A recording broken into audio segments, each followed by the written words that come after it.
Signore Dio nostro, la comunione ai tuoi santi misteri susciti in noi la fiamma di carità che alimentò incessantemente la vita di San Giovanni Paolo II, Papa, e lo spinse a consumarsi per la tua Chiesa, per Cristo nostro Signore.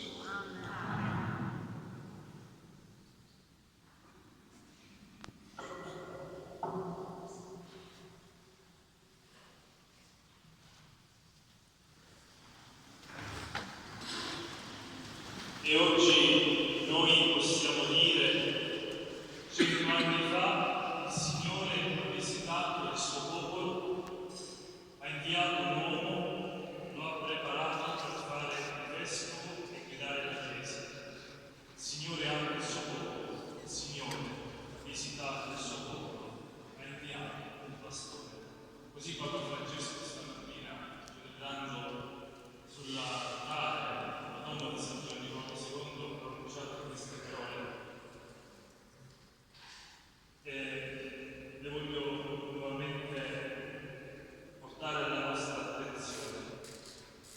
Giovanni Paolo II è il dono di Dio per tutta la Chiesa, il dono di Dio per la nostra piccola comunità di Portosalvo.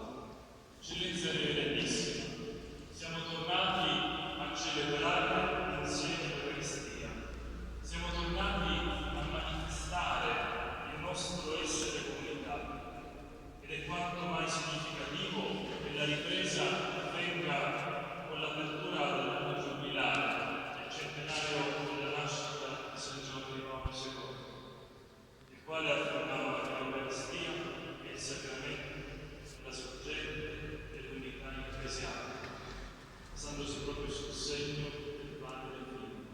Così scriveva il San Giovanni Paolo II. E questa sera, eccellenza, in questa solenne ricorrenza, dopo diversi mesi siamo tornati a celebrare insieme attorno al nostro vescovo, attorno a lei, attorno al pastore. Momento, luogo in cui la Chiesa raggiunge la sua principale manifestazione quando si ritrova a celebrare l'Eucaristia attorno al vescovo. E questa sera questa grazia ci raggiunge, eccellenza. Quindi le diciamo grazie. Grazie per essere qui, grazie per la sua presenza, grazie per la preghiera incessante, per la vicinanza che ha fatto pervenire alla comunità diocesana e quindi anche alla nostra comunità parrocchiale e alla città di Barcellona. Grazie per l'opportunità concessa dell'anno giubilare. Le chiedo di accompagnare con la sua preziosa preghiera tutti i fedeli che raggiungeranno questo luogo di culto. Affido alla sua preziosa preghiera i fedeli impediti per anzianità, malattia, altre grave cause, attualmente potranno, come già ricordava Cerimoniere, potranno naturalmente curare l'emergenza. E noi sappiamo che si uniscono spiritualmente in questo momento, anche attraverso la diretta streaming di tante persone che non ci hanno potuto raggiungere. Fino all'ultima battuta segreta, questa cosa non evitare di divulgare troppo la cosa per avere difficoltà in interesse, quindi non hanno fatto nessun tipo di pubblicità da questo punto di vista. L'accesso a questo luogo sarà un luogo di misericordia e quindi il Signore Gesù ci trovi un animo pronto e generoso. Il giubileo che stiamo a vivere sin da adesso, sin da questa sera, è un evento importante, è un evento di grazia. Si tratta di tornare ancora una volta al cuore della misericordia, a manifestare il nostro essere comunità e il nostro essere famiglia. Questo giubileo l'abbiamo aspettato come uno dei più grandi regali di quest'anno. Avevamo organizzato tante cose e sono riuscito a fare solo il logo del giubileo, che è un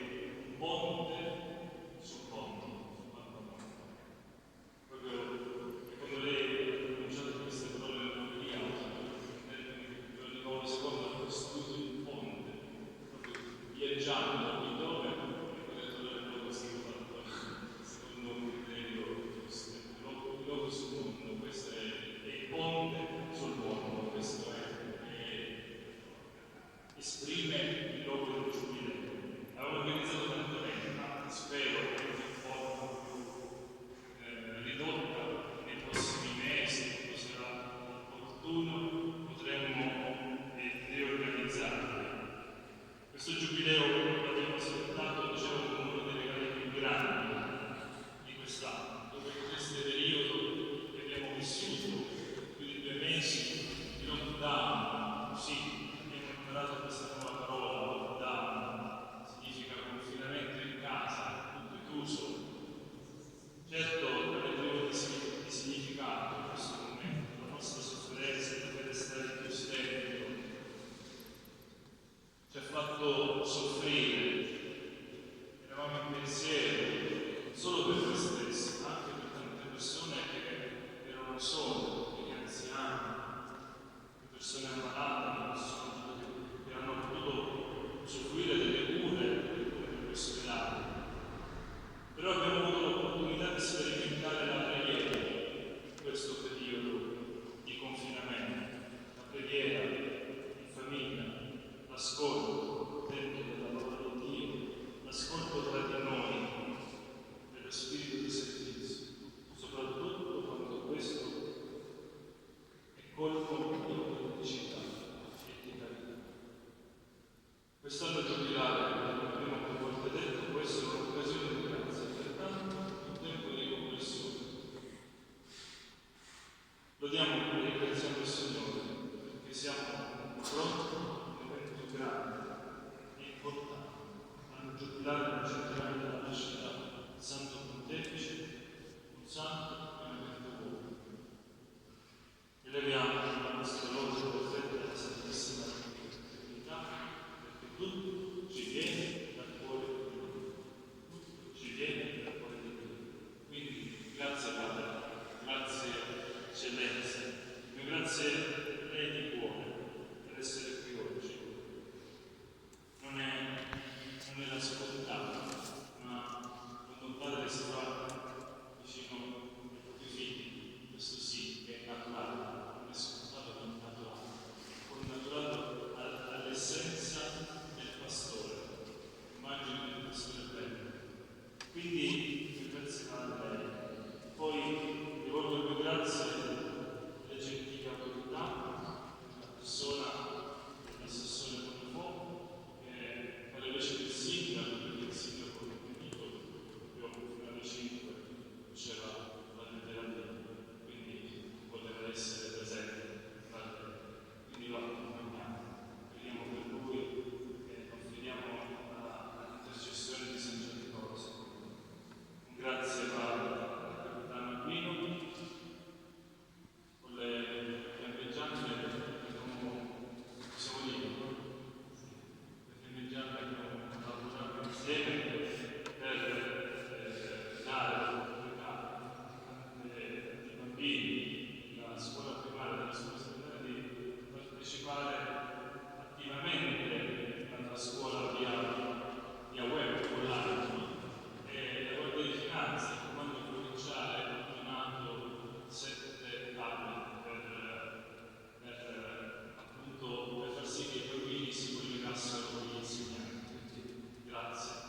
grazie. Abbiamo cominciato con 400, poi me l'aveva chiesto, poi è andato in là e siamo arrivati a 10.000. Che scandato. Io grazie lo dico a lui perché è stato sempre generoso, sa benissimo che ho un occhio di riguardo perché la essenzialità e la semplicità del luogo di culto, la semplicità della comunità che segue e che serve, dice che questa semplicità è il modo più bello per parlare con le stesse parole del Signore. Perché il Signore ha usato linguaggi semplici, quindi grazie per questo. Un'altra cosa, ma veramente non mi voglio stancare, non perché l'ho dimenticato, ma è la chicca che si lascia all'ultimo. Quando guardiamo alla figura di Giovanni Paolo II, non ci dimentichiamo per niente quel totus tuus e quel riferimento ben preciso alla Vergine Maria. Non c'è possibilità assoluta di vivere un percorso di rinnovamento di vita spirituale lontani dalla Madonna. Papa Francesco all'inizio del mese di maggio ha ricordato: impariamo a recitare il rosario in famiglia, insieme agli altri, ma che nel comodino di ognuno non manchi una parola del rosario. Prenderla, pregare, addirittura se il nucleo familiare prega insieme, non è male. Forse ci educhiamo su questo. Abbiamo vissuto in questo tempo, e la battuta me la sto rivendendo e io stesso mi autocito, come si suol dire. Abbiamo scoperto la bellezza della famiglia come chiesa domestica. La famiglia non restasse chiesa domestica, diventasse cattedrale domestica, anche se la cattedrale è la chiesa del vescovo, che ogni famiglia diventasse la casa dove la comunione ecclesiale, con tutto il presbiterio, con i sacerdoti, con gli apostoli, venisse vissuto attraverso la preghiera, perché questo che ci apre il cuore. Continuate